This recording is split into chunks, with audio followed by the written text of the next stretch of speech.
gosh, someone just started the unit. Wait, that's someone starting it? Someone just started it! One Texas Railfan here in Hearn, Texas. Some random person just got into the cab of Canadian Pacific 8627.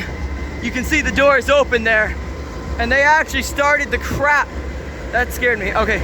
They actually started the locomotive in unauthorized rail. There is a derailer on the line. Holy crap. I don't know where they went. I saw them in the cab and then they kind of just ran, I think. Scared me though. Certainly scared me. Don't get in the cab in locomotives and start them. Bad idea.